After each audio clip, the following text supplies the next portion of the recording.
कल अपने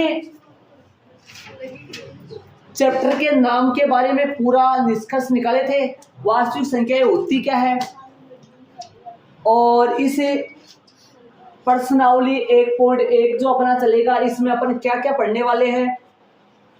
एक तो अंकगणित के आधारभूत प्रमेय, ठीक है, और बाकी HCF और LCM, ये अपन पूरा निष्कर्ष निकाल लिए थे। कितने कितने दोनों के फॉर्मूले थे, अभाज्य गुणनखंड विधि और सूत्र द्वारा।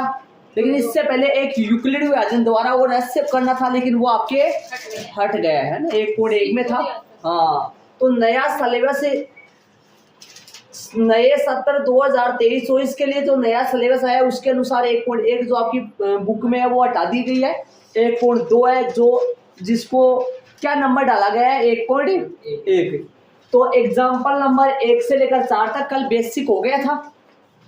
उदाहरण नंबर 1 क्वेश्चन में ध्यान दीजिए, जिसके जैसा प्रश्न नंबर कौन सा है 5। आपको पहला करवा देते हैं, खुद कर लोगे 5। चलिए आइए क्वेश्चन में आए, क्वेश्चन को समझिए, क्वेश्चन को ध्यान से समझना है, पूरा क्वेश्चन में देखना है, ध्यान से सुनिए, ध्यान देना।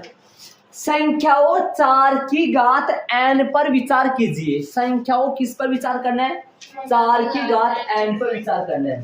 इसका मतलब क्या होता है? अब कईयों को ये विचार क्या होता है सर भाई, 4 की घात n तो पता होगा शायद। 4 की घात n का मतलब हो गया 4 के ऊपर पावर n पर विचार कीजिए। किस पर विचार करो?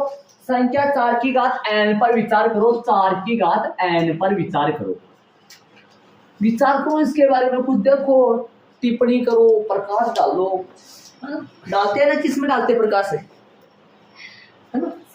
टिप्पणी करो, प्रकाश डालो, और भी होता है कई शब्द आते हैं बीच में, सामाजिक में आते हैं क्या? आइए सोशल साइंस में आता होगा समझ। चलो तो विचार करो इसके बारे में। जहां n एक प्राकृत संख्या है, जिस बच्चे को ये नहीं पता है n एक प्राकृत संख्या होता क्या है, वो इस क्वेश्चन के बारे में कुछ नहीं जानता है। सुनिए, संख्या होती है, ध्यान से सुनिए, मैं प्रॉपर पूरा समझाऊंगा आपको। एक तो प्राकृत संख्या होती है जो होता है 1 2 3 4, इसका दूसरा नाम होता है धनात्मक पूर्णांक भी बोलते हैं इसको। क्या बोलते हैं इसको? धनात्मक पूर्णांक। ना बोलो तो इसको धन पूर्णांक भी बोलते हैं। सेम ही बोलना, धनात्मक पूर्णांक बोल दो, प्राकृत संख्या बोल दो, धन पूर्णांक बोल दो, मतलब प्लस वाले नंबर, ठीक है। एक पूर्ण संख्या भी होती है जो कि 0 1 2 3 चलता रहेगा। एक पूर्णांक संख्या भी होती है, पूर्णांक संख्या। पूर्णांक संख्या के अंदर माइनस अनंत भी होता है, चलता जाएगा। -4 होता है, -4 होता है, -3 होता है, -2 होता है, -1 होता है, 0 होता है, 1 2 3 4 अनंत तक चलता जाएगा। तो आपको यह पता होना चाहिए प्राकृत संख्या किसे कहते हैं। सभी की सभी प्लस वाली संख्याएं, सबसे छोटी जो होती है वो 1 होता है, ये होती है। अब क्या कहा है इसने? 4 की घात n पर विचार करो। यहां n एक क्या है? प्राकृत संख्या है। सुनो n के बारे में इसने क्या कहा है? n एक प्राकृत संख्या है। इसका मतलब n की जगह 1 लगा सकता हूं, n की वैल्यू 1 हो सकती है। क्यों? n एक प्राकृत संख्या है, तो प्राकृत संख्या तो n का मान क्या क्या हो सकता है? 1 हो जाए, n का मान 2 है, n का मान 3 है, n का मान 4 है, 5 है, 6 है, 7 है, 8 है, 9 है, 10 है। समझ रहे होंगे, मतलब प्लस की संख्या है। किसका मान है? n का। क्यों भाई? क्योंकि n क्या बोला है? n की जगह क्या लगाओ? क्वेश्चन में बोला है इसने, क्या लगाना है? n प्राकृत संख्या। तो n की जगह क्या क्या लगा सकते हो आप? n की जगह 1 लगा सकते हो, n की जगह 2 लगा सकते हो, n की जगह 3 लगा सकते हो, 4 लगा सकते हो, 5 लगा सकते हो। समझ गए होंगे शायद। क्यों? अगले ने आदेश दिया है n की जगह क्या है। अगला ये कहता n एक पूर्ण संख्या है, तो फिर n की जगह क्या लगा सकते थे आप? 0 1 2 3 4। समझ रहे हो ना? देखिए, पूर्ण नहीं बोला है, इसने बोला है कैसा है एन? एन एक प्राकृत संख्या है, इसलिए इसका मतलब हो गया एन का मान इनमें से नहीं लेना है, इनमें से लेना है। ओके, समझ गए यहां तक? इसने क्या बोला है? 4 की घात n पर विचार करो, कर देंगे विचार, क्या करना है वो आगे बताएगा, अपने को पता नहीं है, लेकिन ये समझो n का मान क्या लेना है, प्राकृत संख्या। इसका मतलब ये हो गया कि भाई 4 के ऊपर n जो है ना, n की जगह क्या क्या लगा सकता हूं मैं? n की जगह क्या क्या लगा सकता हूं? n की जगह 1 लगा सकता हूं, 2 लगा सकता हूं, 3 लगा सकता हूं, लगा दूं? 1 लगा दूं? लगा दूं? क्या लगा दूं? 1। कितना है इसका मान? 4। 2 लगा दूं? 4 की घात 2। अब 4 दूनी 8 तो मत बना देना। 4 गुना 4 मतलब है 16। 3 लगा दूं? 4 गुना 4 गुना 4 कितना आएगा? 64 आएगा क्या? कितना आएगा? 64। 16 16 64। 4 की घात 4 लगा लूं? 64 गुना 4 कितने बार खुलेगा? 4 बार। कितना हो गया? 64 गुना 4 256। चलता जाएगा चलता जाएगा, थक चुके हैं, इतना कितना करोगे बताओ? समझ गए होंगे। अब मेरे को आप ये बता दो, इनको आप छोड़ो, एक बार क्वेश्चन में आओ ध्यान से। एक बार ये मीटर अपन निकाल दिए, मैंने 1 लगाया, 2 लगाया, 3 लगाया, 4 लगाया, 5 भी लगा सकता हूँ, 6 भी लगा सकता हूँ, लेकिन एक बात दिमाग लगाओ, कुछ यहां से ये देखने को मिल रहा है, ध्यान से सुनिए। यदि 1 लगाएंगे तो आखिरी का अंक 4 आएगा, 2 लगाएंगे तो आखिरी का अंक 6 आएगा, 3 लगाएंगे तो आखिरी का अंक 4 आएगा, 4 लगाएंगे तो आखिरी का अंक 6। तो यहां से ये समझ में आ जाता है, चाहे कितना भी लगाओ, 4 की घात n की जगह यदि प्राकृत संख्या में जो भी लगाओ, कुछ भी लगा दो प्राकृत संख्या में, या तो इकाई का अंक अर्थात नंबर का लास्ट का अंक, जैसे इसमें नंबर आया, इसमें संख्या 4 आई, इसमें संख्या 16 आया, इसमें संख्या 64 आया, इसमें संख्या 256 आया, मतलब इन सभी संख्याओं के आखिरी में या तो 4 आ रहा है या फिर 6 आ रहा है। मैं आपको ये बताना चाह रहा हूं। चलिए आगे देखिए क्वेश्चन में। मैंने सिर्फ क्वेश्चन का 2 पार्ट पढ़ा है, कोमा तक और फुल स्टॉप तक, ठीक है ना? कोमा तक विचार कीजिए, फुल स्टॉप तक एन ये है। एन कौन है? वो है। वो कौन? वो है। समझ गए हम वो कौन है? चलिए आगे जांच कीजिए। अब सुनिए, अब भाई मानो वो बोला था ना विचार करो, विचार अब बोला है जांच करो। जांच करवा का मतलब पता लगाओ, जांच करो, प्रूव करो, मतलब सत्यापित करो, बताओ अपने को। क्या बताना है इसको? सुनिए, जांच कीजिए क्या n का कोई ऐसा मान है? सुनिए सुनिए सुनिए सुनिए, मेन कांटा की बात आ गई। क्या n का कोई ऐसा मान है? क्या 4 की चोटी में कुछ ऐसा लगा सकता हूं? 4 की चोटी पे लगाऊंगा? 4 की चोटी पे कौन? n, अर्थात स्क्वायर की जगह, मतलब 4 की पावर n जो है ना, n की जगह ऐसा n का कोई मान है जिसको यदि 4 की चोटी पर लगाऊं तो क्या मिल जाए? जिसके लिए जांच कीजिए क्या n का कोई ऐसा मान है जिसके लिए 4 की घात n अंक, 4 की घात n अंक, ये जो संख्या है, ये जो संख्या है, ये जो संख्या है, ये जो संख्या है, ये संख्या 4 अंक पर समाप्त हो रही है, ये संख्या 6 अंक पर समाप्त हो रही है, ये संख्या 4 अंक पर समाप्त हो रही है, ये संख्या 6 अंक पर समाप्त हो रही है। इसने क्या बोला है? इसने अपने से पूछा है क्या कोई n का मान ऐसा है जिसके लिए 4 की घात n अंक शून्य पर समाप्त हो जाए। ऐसा n का मान खोजकर मेरे को बताओ। क्वेश्चन वाला ये बोल रहे हैं। अब ये बता दो आप, क्या ऐसा कोई n का मान है, ऐसी कोई प्राकृत संख्या में से है जिसको n की जगह लगाऊं और ऐसी संख्या आ जाए जो शून्य पे समाप्त हो रही हो, जो 4 पे और 6 पे समाप्त नहीं हो रही हो? ऐसा कोई n का मान है?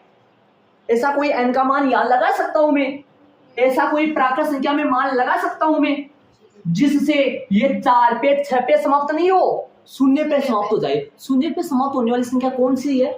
जैसे मान लो 0 खुद शून्य पे समाप्त हो रहा है, 10 से 20 से 30 से 40 से 50 से, ये सारे के सारे नंबर कैसे बोल रहा हूं, ये ऐसे नंबर है जो किस पे समाप्त हो रहे हैं? 0। 10 से 20 से 30 से 40 से 50 से 60 है, 70 है, 100 1000 है, 570 है, 560 है ना। ये सारे के सारे कैसे नंबर है?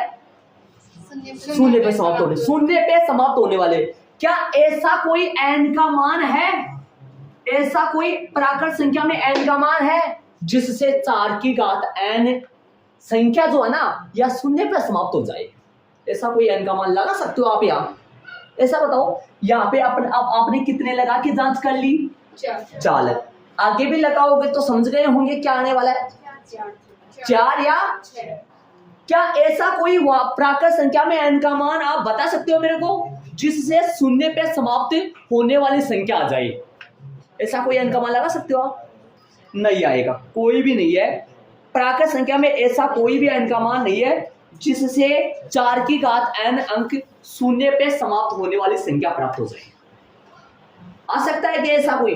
नहीं हो सकता, कभी भी नहीं हो सकता। n का मान, इसने बोला है ऐसा n का मान ज्ञात करके बताओ जिसको n की जगह लगाए और इनको खोलो ऐसे, और खोलते ही ऐसी संख्या प्राप्त हो जाए जो शून्य पे समाप्त हो। शून्य पे समाप्त होने वाली तो कभी भी नहीं आएगी। या तो 4 के ऊपर यदि प्राकृत संख्या लगाओगे तो ऐसी संख्या मिलेगी, या तो उसका आखिरी का अंक, या तो मतलब आखिरी का अंक या तो वो 4 पे समाप्त होगी या वो 6 पे समाप्त। बताओ ऐसा कोई नंबर है n का प्राकृत संख्या में जिससे 4 की घात n अंक शून्य पे समाप्त हो जाए? नहीं है ना। सुन रहे हो? तो अपन इसको कैसे करेंगे, प्रूव कैसे करेंगे, ये तो समझ में आ गया होगा कि भाई ऐसा कोई n का मान नहीं है। किनमें से? जिसको 4 की चोटी पे लगाओ और ये खुले 4 गुना 4, ऐसे बताओ क्या कुछ भी लगाओ यार, 4 गुना 4 है, 4 गुना 4 2 बार है, 4 गुना 4 3 बार है, 4 गुना 4 4 बार है, 5 बार 6 बार है, ऐसे तो आएगा। और ऐसा आएगा तो बताओ लास्ट में क्या क्या आएगा, या तो 4 आएगा या फिर 6 आएगा। ऐसा कोई n का मान नहीं है। अब ऐसे बताओ जो शून्य पे समाप्त होने वाली संख्या वो कौन कौन है, जरा बात करो तो। 10 है, 20 है, 30 है, 40 है, 50 है। क्या 2 गुना 5 सही बात है? 2 गुना 5 सही बात है। और 3 गुना 2 ले लूं पहले, 2 गुना 3 गुना 5 सही बात है। और बताओ 2 गुना 2 गुना 2 गुना 5 सही है।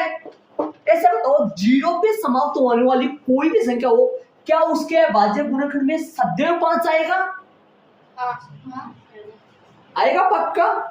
0 पे समाप्त होने वाली कोई भी संख्या उसके भाज्य गुणनखंड में सदैव, अपन इसका भाज्य गुणनखंड करेंगे और यदि इसमें 5 मिल जाए तो कह देंगे कि ये तो शून्य पे समाप्त होने वाली संख्या है, अन्यथा ये शून्य पे समाप्त होने वाली संख्या नहीं है। तो अब कोई भी शून्य पे समाप्त होने वाली संख्या हो, यदि ये शून्य पे समाप्त होने वाली संख्या रहेगी तो इसका भाज्य गुणनखंड में पक्का 5 आएगा। तो 4 की घात n का अभाज्य गुणनखंड कर दो, इससे ये सारांश निकलता है। मैंने इतनी देर होगी आपको ये बताने की कोशिश की है कि यहाँ पे प्रॉपर आपको दिखाई दे रहा होगा ऐसा कोई n का मान नहीं है।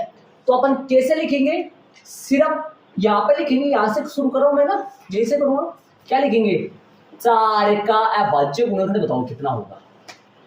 4 का अभाज्य गुणनखंड कितना होगा? क्यों कर रहा हूँ अभाज्य गुणनखंड? अभाज्य गुणनखंड करूंगा यदि उनमें 5 है तो कह दूंगा कि ये शून्य पर समाप्त होने वाली संख्या है, अन्यथा नहीं है। क्योंकि यदि शून्य पर समाप्त होने वाली संख्या होगी तो उसके अभाज्य गुणनखंड में अवश्य क्या होता है? 5। तो कौन आएगा भाई? 2 गुना 2। अब लिख दो 4 की पावर n का अभाज्य गुणनखंड कितना होगा। मतलब अपने को तो 4 का थोड़ी ना चाहिए, 4 का नहीं चाहिए अपने को 4 की पावर किसका चाहिए? n का चाहिए। तो कैसे लिखेंगे इसको? 2 गुना 2 की होल पावर है n, है ना। तो ऐसा कोई भी n का मान नहीं है जिसके लिए 4 की घात n किस पे समाप्त हो जाए, शून्य पे समाप्त हो जाए। ये मैंने अभाज्य गुणनखंड कर लिया, बारीक बारीक ऐड करते जाओ, ये रफली ऐड नहीं करना है, मैंने समझाने के लिए किया है, बारीक ऐड कर लो। तो 4 की घात n का मैंने डबल लाइन लिखी है, सीधी ये भी लिख सकता हूं, जरूरत अपने को ऊपर वाली की नहीं है, जरूरत है लेकिन अपन इसका थोड़ा करना जानते नहीं, इसलिए अपन 4 की ऊपर वाली लाइन का कर दिया और ऊपर वाली लाइन में नीचे वाली लाइन में इतना ही फर्क है, चोटी पे क्या लगा दिया n। यहां 4 की घात n के अभाज्य गुणनखंड में, यहां 4 की घात n के अभाज्य गुणनखंड में 5 नहीं है, और रटने की बात है नहीं, सीधा लिख देना। यहाँ 4 की घात n के अभाज्य गुणनखंड में कौन नहीं है, 5 नहीं है। 5 का नाम क्यों ले रहा हूं मैं, क्योंकि शून्य से समाप्त होने वाली जितनी भी संख्या है 10, 20, 30, 40, 50, 570, 900, 910, उन सबके अभाज्य गुणनखंड में पक्का कितना होता है, 5। लेकिन यहाँ तो 5 नहीं है, यहाँ 4 की घात n के अभाज्य गुणनखंड में 5 नहीं है, लेकिन हम जानते हैं, लेकिन हमें जानते हैं, अपने को तो पता है, लेकिन हमें जानते हैं कि शून्य से समाप्त होने वाली, लेकिन हम जानते हैं कि शून्य से समाप्त होने वाली प्रत्येक, शून्य से समाप्त होने वाली प्रत्येक, समझे, प्राकृत थोड़ी ना आया, मैं तो संख्या की बात कर रहा हूं ना, n का मान की बात नहीं कर रहा हूं। हम जानते हैं कि शून्य से समाप्त होने वाली प्रत्येक संख्या के अभाज्य गुणनखंड में तो 5 सदैव ही होता है, वहां तो सदैव होता है, लेकिन यहाँ तो नहीं आ रहा है। लेकिन हम जानते हैं कि शून्य से समाप्त होने वाली प्रत्येक संख्या के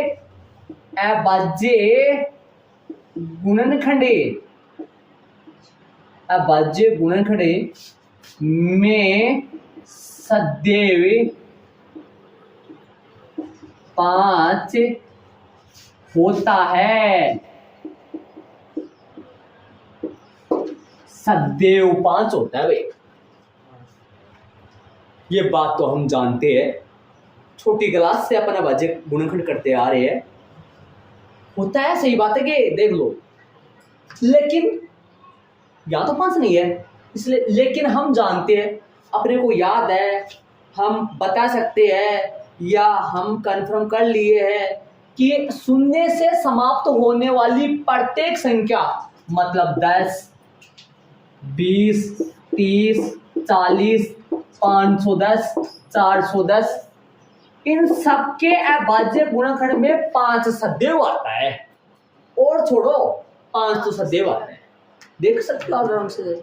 इसका अभाज्य गुणनखंड करोगे, इसके अभाज्य गुणनखंड करोगे, अभाज्य गुणनखंड जानते हो ना, 2 गुना 5 है, अरे ऐसा होता है ना, ऐसा है ना, 510 का भी कर सकते हैं ना, सब जानते होंगे ना, 5 तो अब से आता है, लेकिन यहाँ तो नहीं है, इसलिए है ना, अपने पास क्या मिल गया, प्रूव हो गया ना ये अपने आप ही, भाई 5 यहाँ तो नहीं है, लेकिन हम तो जानते हैं कि सदैव क्या होता है, अभाज्य गुणनखंड में सदैव 5 होता है, इसलिए प्राकृत संख्याओं में या n का कोई मान, ऐसा n का मान नहीं है प्राकृत संख्याओं में से, किस में से ले रहे हैं अपने, प्राकृत संख्याओं में से, इसलिए n का कोई भी मान, ऐसा n का कोई भी मान, n का कोई भी प्राकृत संख्याओं में से n का कोई भी मान, या प्राकृत संख्याओं में से n का कोई भी मान, इसे लिखना है, थोड़ा आगे नहीं, इसलिए प्राकृतिक संख्याओं में से n का कोई भी मान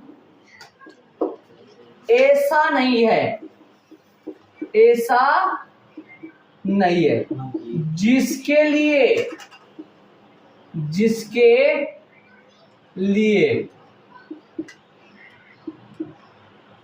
इसलिए प्राकृत संख्याओं में से है ना, n का कोई भी मान ऐसा नहीं है जिसके लिए 4 की घात n अंक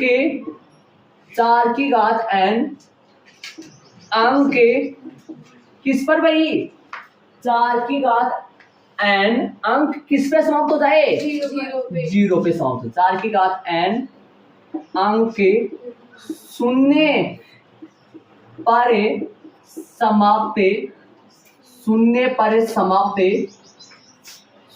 पर समाप्त हो जाए तो अतः ऐसे n के मान का अस्तित्व नहीं है। अतः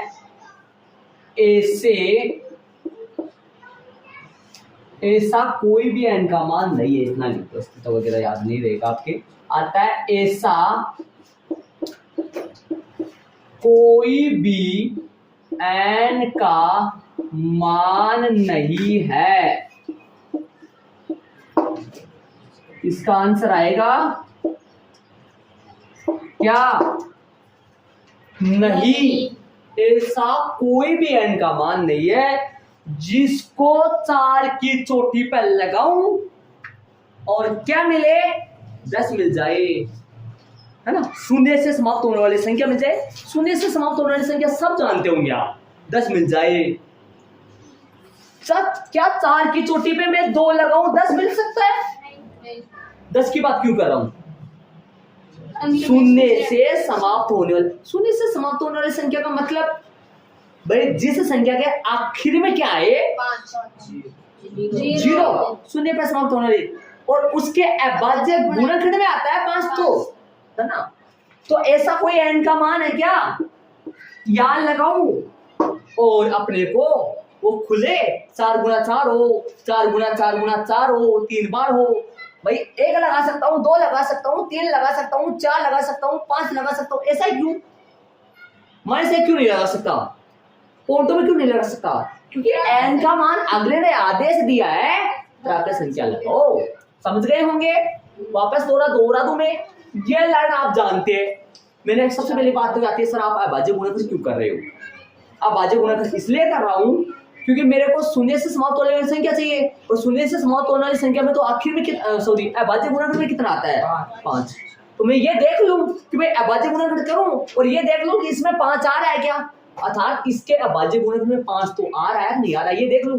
इसलिए मैंने ये देखने के लिए इसका क्या किया है, अभाज्य 4 का अभाज्य गुणनखंड, 4 की पावर n का अभाज्य गुणनखंड। इसलिए इन दोनों लाइनों में क्या फर्क है, देख लो।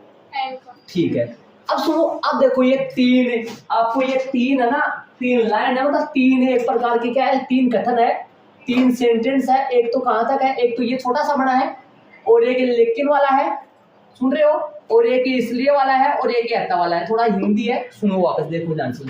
या 4 की घात n क्या अभाज्य गुणनखंड में 5 नहीं है। ये बात कहां से देख के लिखी आपने? ठीक है, 5 की बात क्यों कर रहा हूं? क्योंकि शून्य से समाप्त होने वाली संख्या के प्रत्येक संख्या के अभाज्य गुणनखंड में कितना जरूर आता है, 5, इसलिए 5 बोल रहे हैं। ठीक है, लेकिन हम तो जानते हैं, हम जानते हैं कि शून्य से समाप्त होने वाली कितनी संख्याओं में, प्रत्येक संख्या के अभाज्य गुणनखंड में सदैव 5 होता है। ठीक है, देख लो, यहाँ तक देखो, कोई दिक्कत।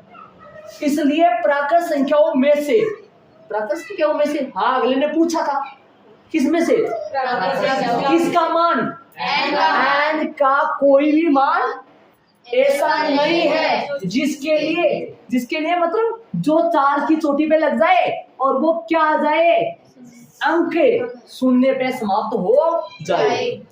अंक 4 की घात n अंक शून्य पे समाप्त हो जाए या शून्य पर समाप्त होता है, अतः ऐसा कोई भी n का मान नहीं है। प्रश्न नंबर 5 जस्ट अब भी करना है, फिर नोटबुक में भी कर लो, कोई दिक्कत नहीं है।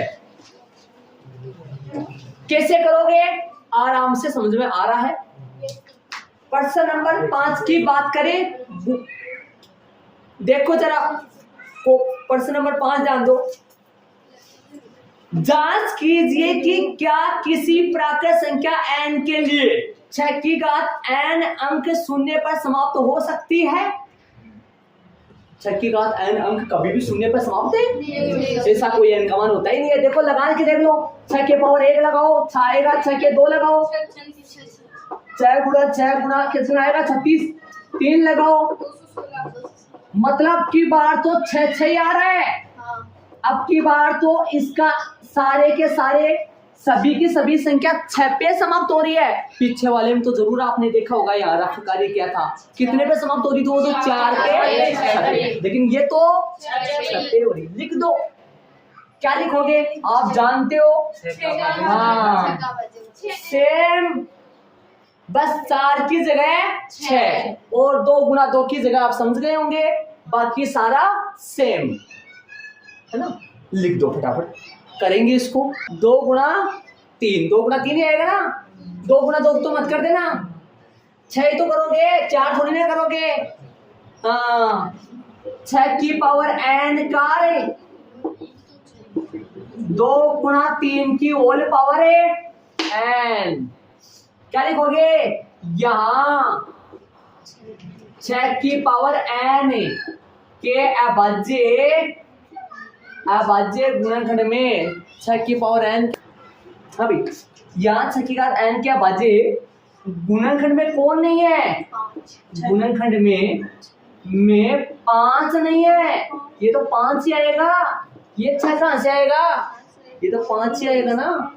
क्यों, क्योंकि भाई शून्य से समाप्त हो रहा है, प्रत्येक संख्या का अभाज्य गुणनखंड 5 तो सदैव आता है, ये तो 5 ही आएगा, ये 6 कहां से। लेकिन वाली लाइन में क्या लिखेंगे, लेकिन हम जानते हैं कि, लेकिन हमें जानते हैं कि शून्य से समाप्त होने वाली, लेकिन हम जानते हैं शून्य से समाप्त होने वाली प्रत्येक संख्या, शून्य से समाप्त होने वाली प्रत्येक संख्या के अभाज्य गुणनखंड में, के अभाज्य गुणनखंड में, अभाज्य गुणनखंड में सदैव का हमेशा क्या होता है भाई, 5 होता है, ये तो सदैव 5 होता है भाई, हमेशा 5 होता है, ठीक है। इसलिए n प्राकृत संख्याओं में से, इसलिए प्राकृत संख्याओं में से n का कोई भी मान ऐसा नहीं है, n का कोई भी मान ऐसा नहीं है जिसके लिए कोई मान ऐसा नहीं है जिसके लिए, ये कोमा लगा देना यार, थोड़ा कोमा लगता है इन्वर्टेड, जिसके लिए संख्या, ये संख्या है, वैसे ये संख्या वहां नहीं लिखा था मैंने, संख्या 6 की घात n अंक शून्य पर समाप्त, अंक शून्य पर समाप्त हो सकता है, हो जाए या हो सकता है। एक बार आता है ऐसा, आता है ऐसा, ऐसा कोई भी n का मान, आता है ऐसा कोई भी n का मान नहीं है। ये लो भाई,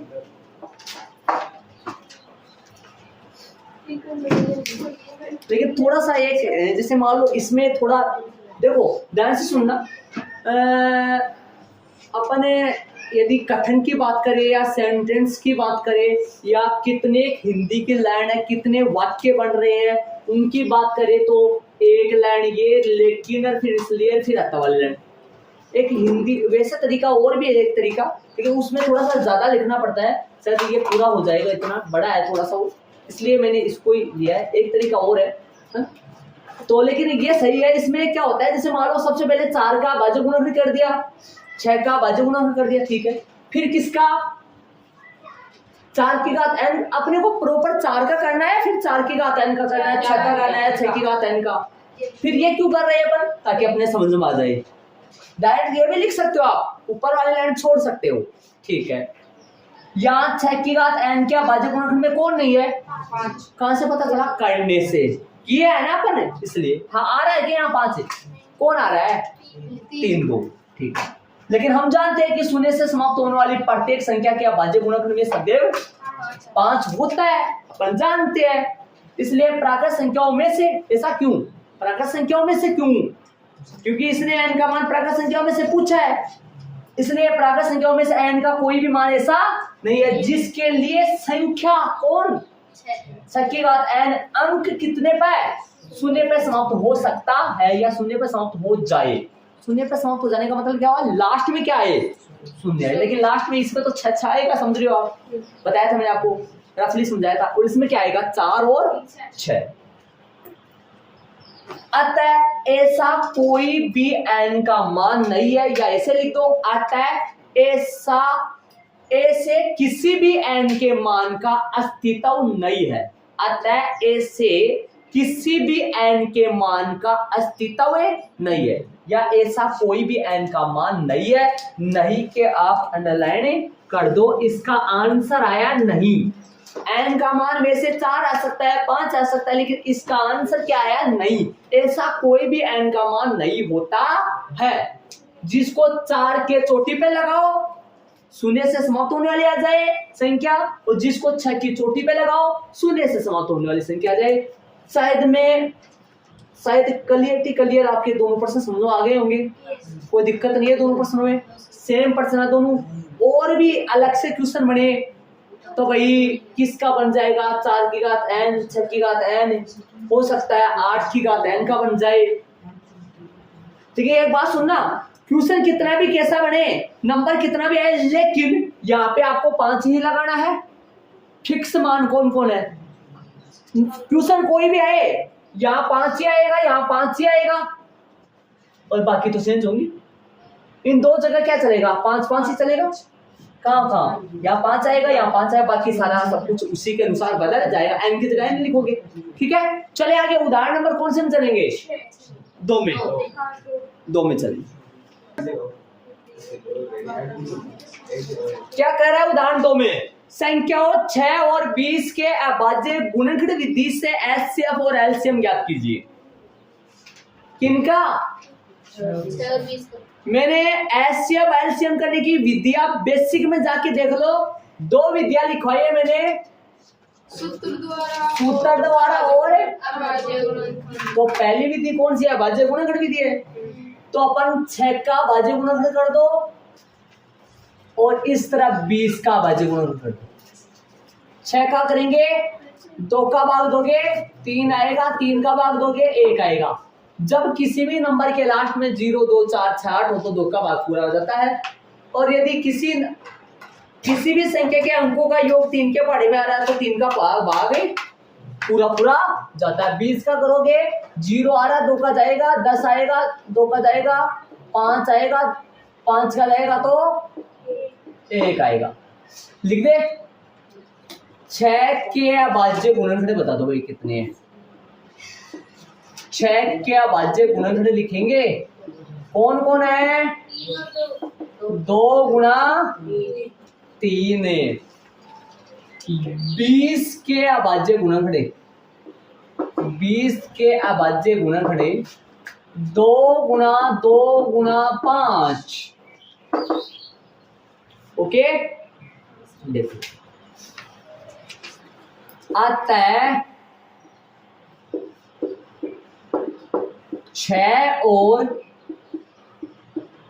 20 का क्या भाई? एचसीएफ। इसको संकेत के तौर पे भी लिख सकते हैं, इस चीज को ऐसा भी लिख सकते हैं एचसीएफ ऑफ 6 और ऐसा भी लिख सकते हैं, नीचे ऊपर वाला भी लिख सकते हैं, नीचे वाला भी। 6 और 20 का इसको पढ़ोगे एचसीएफ ऑफ 6 और 20। ऐसा लिख दो, ऐसा लिख दो, मैं ऊपर वाला लिख रहा हूं, अगले क्वेश्चन में वैसा लिख देंगे। चलो एचसीएफ देखिए, एक यहां से लिख दूं, एक ये एक लाइन और लिख दूं मैं, तथा 6 और 20 का क्या निकाल रहे हैं? अब सुनना, बोर्ड पे आ जाओ। एक टक्की लगाते हुए बोर्ड पे देखोगे, पलक बिना झपकाए हुए और दोनों हाथों से कोई भी एक्टिविटी ना करते हुए बोर्ड पे देखोगे। सुनिए सुनिए सुनिए, देखो ऐसे बताओ, कितने क्या अभाज्य गुणनखंड कर रहे हैं अपन? कितने नंबर चल रहे हैं? 2। सुनिए ध्यान से सुनिए, 2 नंबर चल रहे हैं, एक तो 6 का और एक 20 का। अब सुनना, एचसीएफ में क्या क्या लेने हैं, ध्यान से सुन लेना भैया। इसमें 2 इसमें भी चल रहा है, 2 इसमें भी चल रहा है, दोनों में 2 चल रहा है। 6 के अभाज्य गुणनखंड में 2 एक बार चल रहा है, 20 के अभाज्य गुणनखंड में 2 2 बार चल रहा है। सुन रहे हो? 6 के अभाज्य गुणनखंड में 2 एक बार चल रहा है, 20 के अभाज्य गुणनखंड में 2 2 बार चल रहा है। 3 और 5 का नाम नहीं ले रहा हूं मैं, क्यों? क्योंकि दोनों में नहीं चल रहे हैं। सुन रहे हो? दोनों में चलने जरूरी है, या 3 संख्या हो तो तीनों में चलने जरूरी है, अर्थात 2 दोनों में चल रहे हैं। इसमें एक बार, इसमें 2 बार, तो दोनों में बराबर बराबर है, या ऐसे बोले दोनों में कॉमन कितनी बार आ सकता है? दोनों में बराबर बराबर एक बार चल रहा है, इसलिए 2 ले लो यहां।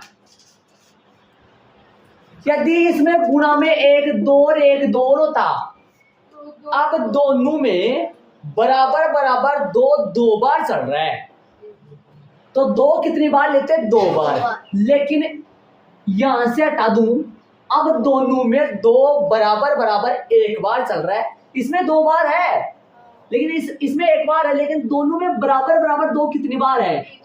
यदि आप ऐसा बनाना चाहो तो बना लो, वरना कोई दिक्कत नहीं है। थोड़ा रफली सा लग जाता है थोड़ा ऐसे, या फिर ऐसा कर लो कि इसके ऊपर भी छतरी, इसके ऊपर भी छतरी।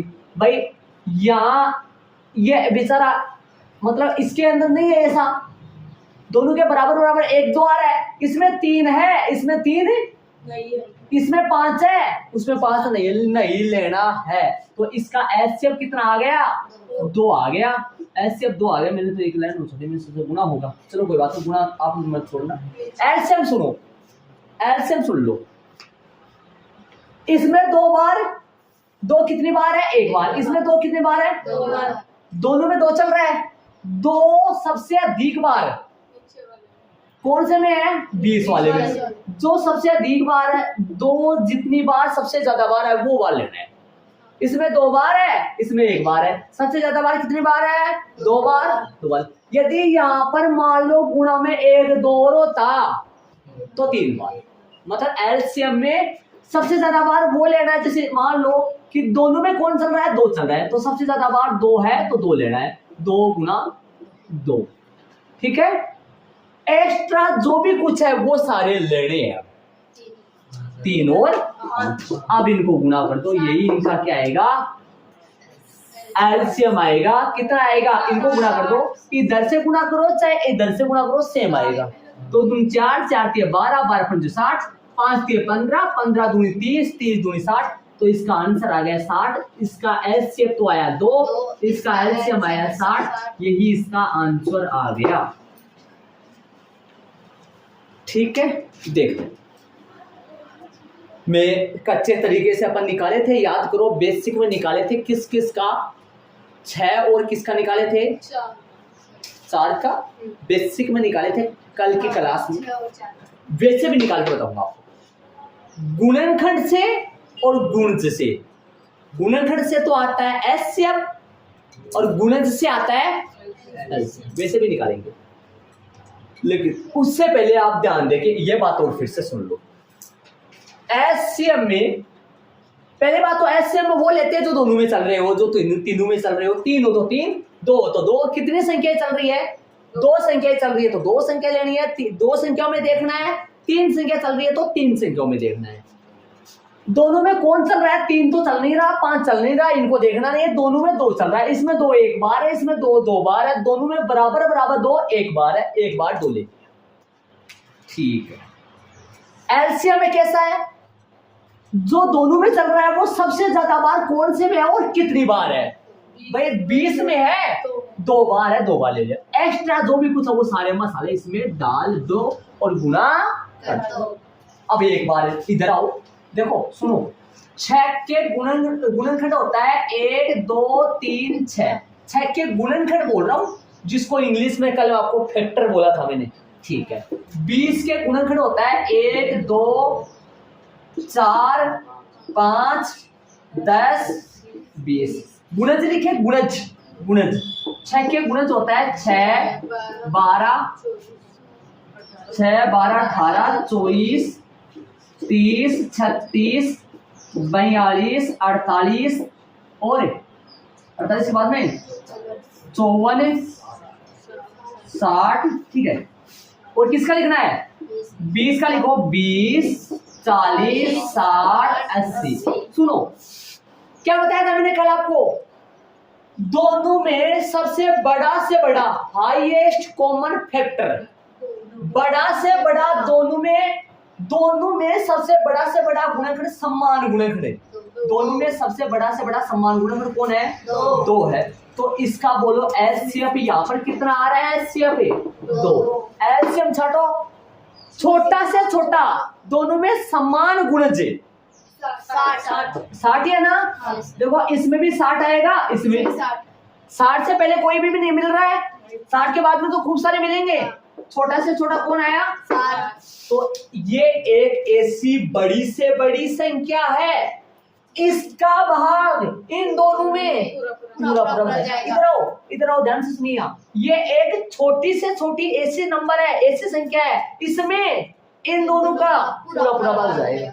यहाँ पे क्या हो रहा था, ये बड़ा से बड़ा ऐसा नंबर था, इसका भाग इन दोनों में, और यहाँ पे क्या हो रहा था, ये छोटा से छोटा ऐसा नंबर है, इसमें इन दोनों का, अर्थात ये तो इन दोनों को काटेंगी, और यहाँ पर क्या हो रहा है, वो दोनों इनको काटेंगी, पूरा काटेंगी। बताओ ये कितनी बार काटेंगी इनको, 10 बार। और ये कितनी बार काटेगी, 3 बार काटेगी। समझ रहे हो, इधर ऐसा समझ रहे हो। लेकिन ये वाला तरीका अपने को यूज नहीं करना, ये कंपटीशन में काम में लिया जाता है। ये तरीका ये कंपटीशन के एग्जामों में काम में लिया जाता है, शोर तरीका, लेकिन अपने ऐसा चले आगे। तो अभाज्य गुणनखंड की सहायता से एच से पैसे और एल से मेरे बीच में लाइन नहीं छोड़नी आपको, छोड़ दो कोई गलती नहीं। लेकिन अपने को ये मैंने सोचा था यहाँ पर गुना में कोई नंबर आएगा डबल है, उनको गुना करूंगा तो एक लाइन की और जरूरत है पड़ेगी। चलिए उदाहरण नंबर 3 में चलते हैं। उदाहरण नंबर 3 में क्या बोल रहा है, सुनिए क्वेश्चन। अभाज्य गुणनखंड विधि द्वारा 96 और 404 का एलसीएम ज्ञात कीजिए और फिर इनका एलसीएम ज्ञात करेंगे। चलिए क्या करेंगे, 96 का अभाज्य गुणनखंड इधर करेंगे और 404 का इधर करेंगे। कर दो भाई, 96 का अभाज्य गुणनखंड 2 का देंगे, लास्ट में 4 है तो चौकार 8 और मारो छक्का, लेकिन गया चौका बाउंड्री के बाहर। 12 2 6 2 का दिया। अरे मानो ये तो आता है क्या, पता ही नहीं। 404 का 2 का दोगे 202, 2 का दोगे 101। अब 101 का 101 में जाएगा। ये सुन, चले क्या लिखेंगे? 96 का अभाज्य गुणनखंड।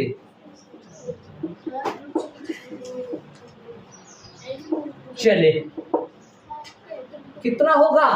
2 गुना 2 गुना 2 गुना 2 गुना कितनी बार है? 5 बार है क्या? और 3 है। ठीक है, 2 गुना 2 गुना 5 ही बार लिखा है क्या? 2 गुना 2 3 5 सही है।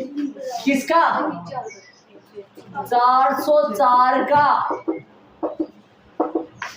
2 गुना 2 गुना 101 निकाले।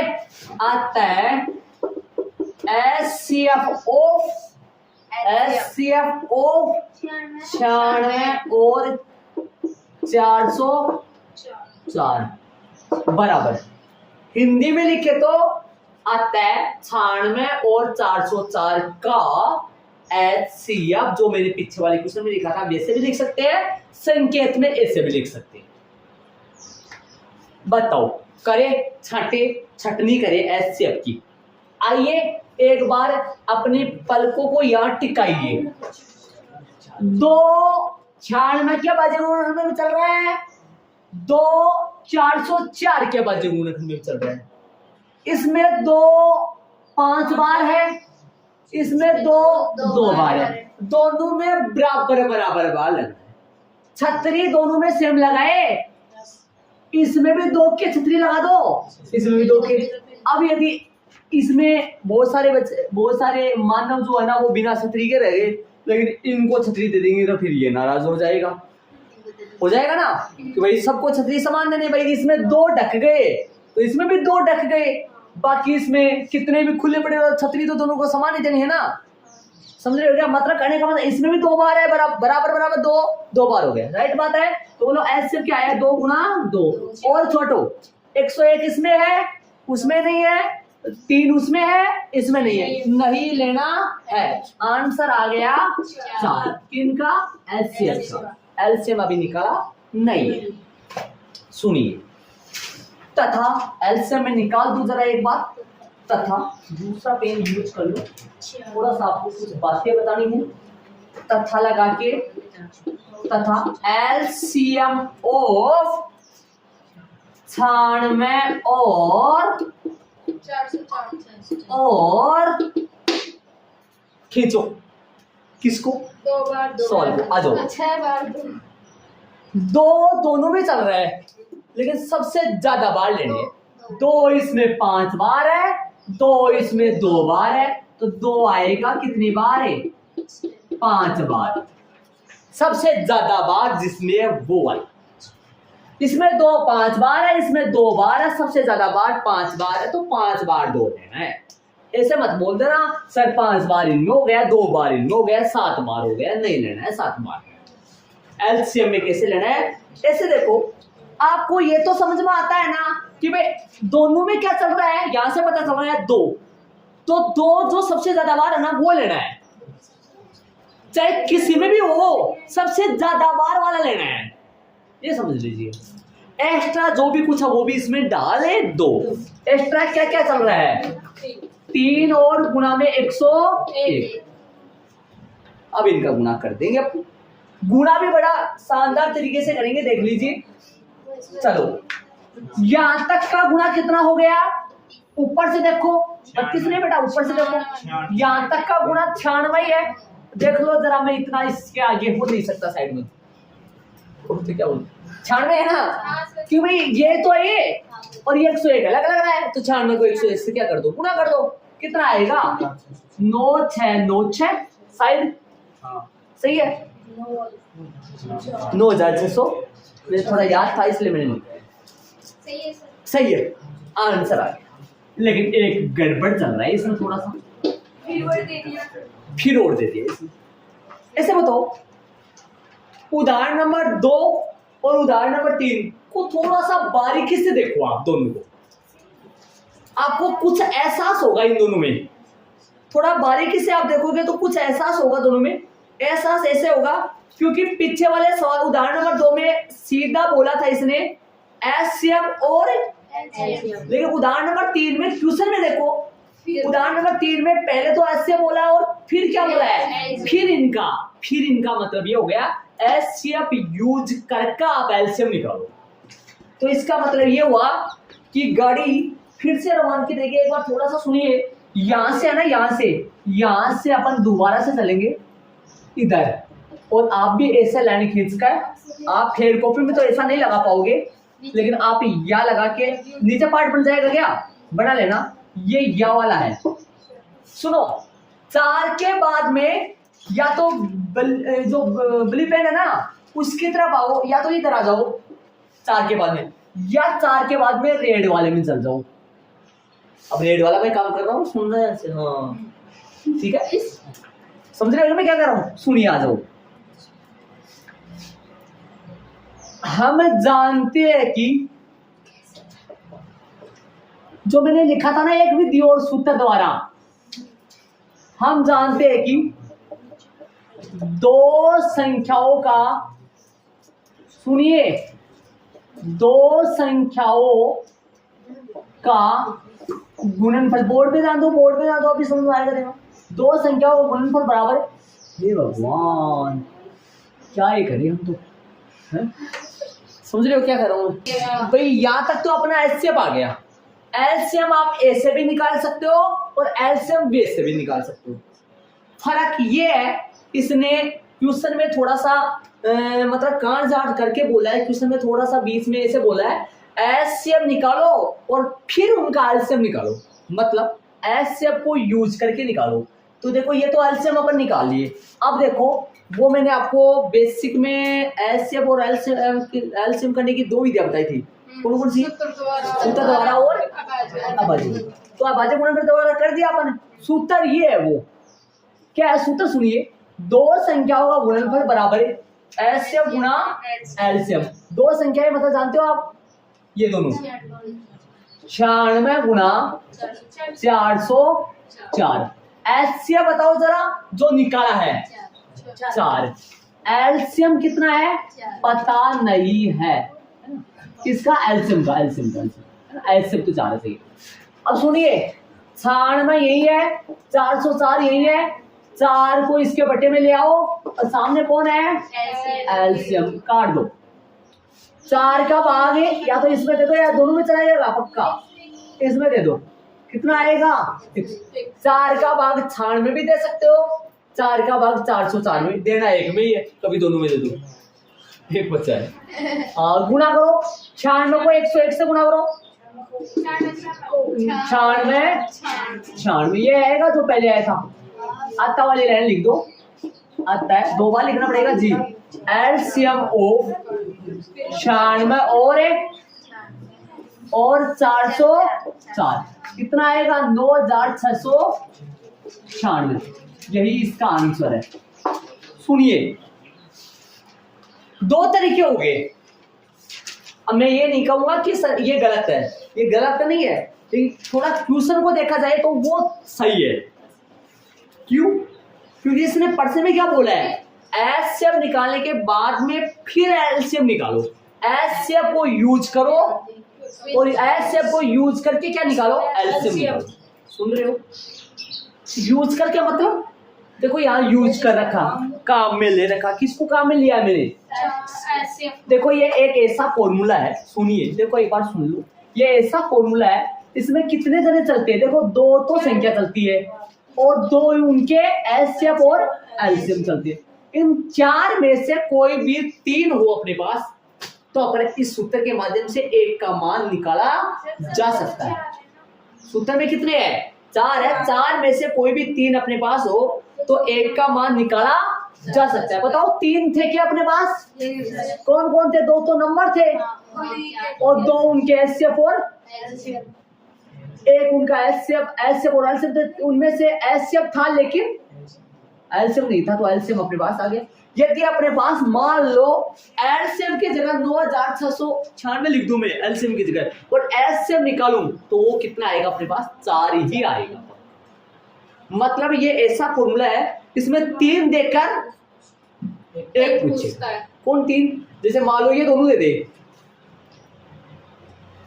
तो दोनों संख्याओं में से एक संख्या बोल देगा और एक संख्या निकालना। जैसे मैं पर्सन बोलूं यदि दो संख्याओं का एलसीएम 4 है और एलसीएम 9696 है, उनमें से एक संख्या 96 है तो दूसरी संख्या ज्ञात कीजिए। बन गया प्रश्न। हम जानते हैं कि दो संख्याओं गुणनफल बराबर एलसीएम एलसीएम। यहां पर क्या लगाओगे 96 और यहां पर आपको बताया नहीं मैंने, आपको याद करो। आप यहाँ एलसीएम नहीं लगाओगे, यहाँ पर लिखोगे दूसरी संख्या।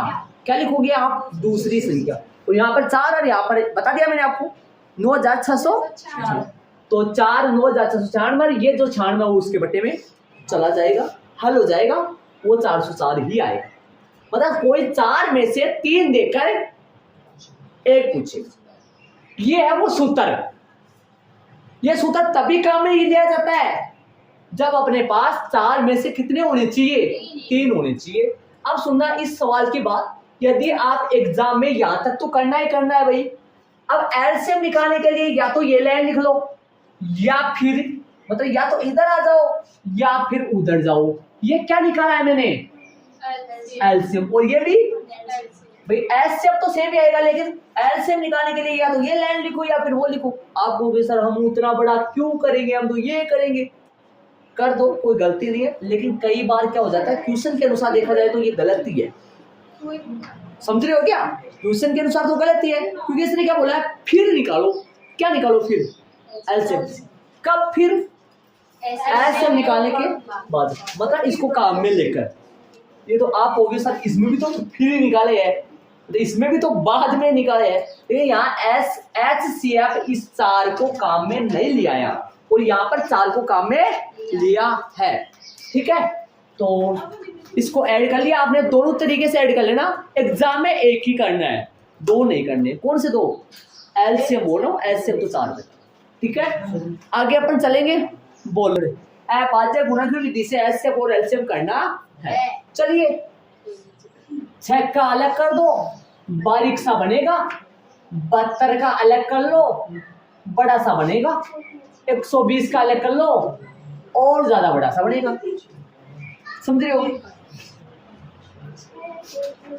6 का करे 2 का दिया 3, 3 का दिया 1। 72 का करे 2 का दिया, 2 का देने से हाफ हो जाता है। हाफ मतलब आधा हो जाता है। कर दो आधा 36, 2 का दिया 18, 2 का दिया 9, 3 का दिया 3, 3 का दिया पांडव। और कितना आ गया?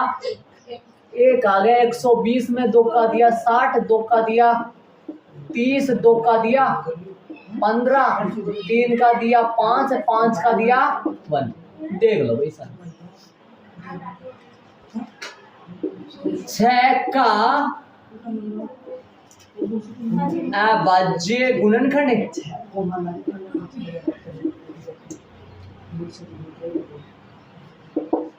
2 गुणा 3 72 के अभाज्य गुणनखंड है। ऐसे लगाना, मैंने एक दिन पहले बोला था आपको, इनको सही तरीके से लगाना। ध्यान रहे 2 गुणा, बस इधर ध्यान दो। 2 गुणा 2 गुणा 2 गुणा 3 गुणा 3, 120 के लिख दो। 2 गुणा 2 गुणा 2 गुणा 3 गुणा 5, 3 गुणा 5। ये लो, ये ऊपर वाला लिखना जरूरी है क्या? देखो कोई बच्चे समझदार बच्चे वो ये ऊपर वाला ना बनाओ तो कोई गलती नहीं, सीधा भी आप लिख सकते हो। ऐसा इसको रफ में भी कर सकते हो आप। चले आगे ध्यान दो। आता है एचसीएफ ऑफ, संकेत में लिखते हैं एचसीएफ ऑफ। यहाँ पर ध्यान दो भाई, एचसीएफ ऑफ 6, 72 और 120 का निकाले। आ जाओ एक बार बोर्ड पे देखिए सारे, यहाँ पर ध्यान दीजिए। एचसीएफ की छटनी करते देख। चलिए इसमें 2 एक बार है, सुनिए सुनिए, इसमें 2 एक बार है, इसमें 2 3 बार है, इसमें भी 2 3 बार है। तीनों में 6 वाले में भी 72 वाले में भी 120 वाले, तीनों में बराबर बराबर 2 एक एक बार है। 3 में एक बार है जी, वो भी करेंगे। 2 आ गया, 3 इसमें एक बार है, 3 इसमें 2 बार है, 3 इसमें एक बार है। तीनों में 3 बराबर बराबर एक एक बार है। एक 3 को ही छतरी लगाएंगे भाई, हम तो समानता का अधिकार है, एक एक ही छतरी देंगे, बाकी चाहे बिना ही ढके रहे जाए। सुन, हाँ कोई बात नहीं, कोई दिक्कत नहीं, कोई दिक्कत नहीं। पायल पायल और पायल, हाँ भाई इधर आओ, समझ गए होंगे भाई, सुनो समझ गए होंगे। ये आप ये ना लगाओ ना तो कोई गलती नहीं इसमें ना, और लगाओ तो आप एग्जाम में तो सही नहीं, थोड़ा लगाओ तो अच्छी बात, कोई दिक्कत नहीं। अच्छा आ गया, ठीक। एक्स्ट्रा कुछ नहीं लेना है, देखो एक्स्ट्रा में इसमें 5 चल रहा है, नहीं लिया, और एक्स्ट्रा और तो कुछ नहीं लेना है, ठीक है। तथा एलसीएम ओ में 6 72 और 120। आ जाओ मेहमानो जवानों, आ जाओ, बताओ, हाँ बताओ कितनी बार एलसीएम छाटे। सुनो सुनो सुनो, यहां से पता चलता है कि 2 तो तीनों में, 2 तो तीनों में। अब ये देखना है कौन से में सबसे ज्यादा बार है 2 आ रहा है। सुनिए भाई, अनिता बाई इधर आइए, 2 इसमें एक बार है, 2 इसमें 2 3 बार है, 2 इसमें 3, सबसे ज्यादा बार 3 बार है। 6 बार ना बोल देना, 3 बार है भाई, इसमें भी 3 बार है, इसमें भी 3 बार है, तो 2 लेना है 3 बार, सबसे ज्यादा बार। 3 भी तीनों में चल रहा है, 3 इसमें एक बार है, 3 इसमें 2 बार है, 3 इसमें 1 बार है, तो तीनों में सबसे ज्यादा बार कौन से में और कितने में? 72 वाले में है 2 बार, तो 2 बार 3 ले लो, सबसे ज्यादा बार लेना है, ठीक है। एक्स्ट्रा जो कुछ बच गया वो डाल दो। एक्स्ट्रा क्या बचा? 2 3 तो नहीं बचा एक्स्ट्रा, सिर्फ एक्स्ट्रा 5 बचा, सिर्फ 5 भाई। 5 इनमें है, उनमें नहीं है। 5 गुना कर दो शांति से, इधर से करो चाहे इधर से करो। 4 8 24, 24 या 72, 72 पंजो 360। इसका एलसीएम 6, एलसीएम 360। ये इसका आंसर आ गया, अंडरलाइन जरूर कर लो। इनकी जांच की कोई विधिया नहीं है। 2 संख्याओं का जांच कर सकते हैं कि सही है क्या आपने एचसीएफ एलसीएम निकाला हुआ, इनकी कोई विधिया नहीं है।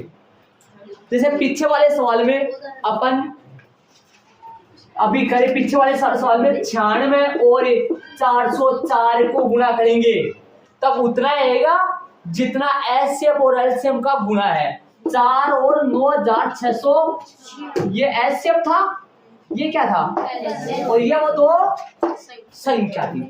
2 संख्याओं के एचसीएफ और एलसीएम की अपन जांच भी कर सकते हैं। इन दोनों का गुणा, 2 संख्याओं का गुणा उनके एलसीएम और एलसीएम के गुणनफल के सदैव बराबर आएगा, बल्कि 3 संख्याओं का गुणा का कोई मतलब 3 संख्याओं का जांच का कोई तरीका नहीं है। होमवर्क बताएंगे, एक बार इसको मैं थोड़ा सा और गा दूं, यहाँ से सुनिए एक बार, इसमें भी ध्यान से सुनिए, सबको बोल रहा हूँ ऐसे सुनिए। 2 तीनों में चल रहा है, इसमें 2 एक बार है, इसमें 2 3 बार है, इसमें 2 3 बार है। आप जिस बच्चे को आ रहा है थोड़ा सा दोहराइए, नहीं सुनने दे सकते। इसमें 1 बार है, इसमें 3 बार है, इसमें 3 बार है, बराबर बराबर 2 1 1 बार आ गया, 1 2 आ गया। इसमें 3 1 बार है, इसमें 3 2 बार है, इसमें 3 1 बार है, बराबर बराबर 3 1 बार आ गया, 1 3 आ गया, एलसीएम छा गया। एलसीएम सुनिए ध्यान से, 2 तीनों में चल रहा है, इसमें 3 1 बार है, इसमें 3 2 बार है, इसमें 3 1 बार है, सबसे ज्यादा बार 3 कितनी बार है? 2 बार है, तो 2 बार 3 आ गया। और 2 की बात करें, इसमें 2 1 बार है, इसमें 2 3 बार, इसमें 2 सबसे ज्यादा बार 2 कितनी बार है? 3 बार है, इन दोनों में बराबर है, तो 3 बार 2 आ गया। और 3 कितनी बार आया?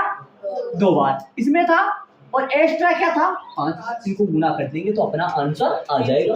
तो बाकी अपन कल करेंगे। होमवर्क बता देता हूँ मैं आपको।